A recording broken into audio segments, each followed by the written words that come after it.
ଇଆଡ଼େ ଗୋରିଲ କି ହସ। ଆଚ୍ଛା ଆଜି ଗୋଟେ ମୁଁ ଡିଫିକଲ୍ଟ କ୍ୱେଶ୍ଚିନ୍ ପଚାରିବି। ଲଭ୍ ମ୍ୟାରେଜ ଭଲ ନା ଆରେଞ୍ଜ ମ୍ୟାରେଜ ଭଲ? ମ୍ୟାରେଜ ହିଁ ଭଲ ନୁହଁ। ନାଇଁ ଲଭ୍ ମ୍ୟାରେଜ ଭଲ ନୁହଁ କି ଆରେଞ୍ଜ ମ୍ୟାରେଜ ଭଲ ନୁହଁ ସେମିତି କହିହେବନି। ତାହେଲେ ଯାହାକୁ ବାହା ହବ ସିଏ ଯଦି ବକରା ବନିକି ରହିଲା ତାହେଲେ ସେ ଲଭ୍ ମ୍ୟାରେଜ ବି ଭଲ, ସେ ଆରେଞ୍ଜ ମ୍ୟାରେଜ ବି ଭଲ।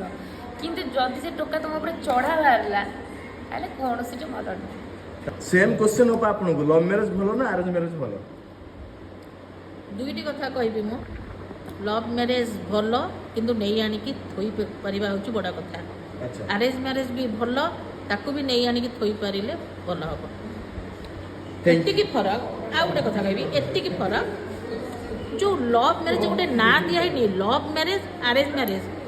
ଆରେ ଭାଇ, ଯଦି ଆରେଞ୍ଜ ମ୍ୟାରେଜ ହେଉଛି ସେ ପୁଅ ଝିଅକୁ ଭଲ ପାଉଛି ତ ହଁ ସେମିତି ପୁଅ ଝିଅ ଭଲ ପାଉଛନ୍ତି, ସେମାନେ ବାପା ମାନଙ୍କୁ କହୁଛନ୍ତି, ବାହା କରୁଛନ୍ତି, ଦୁଇଟା ଯାକ ସମାନ।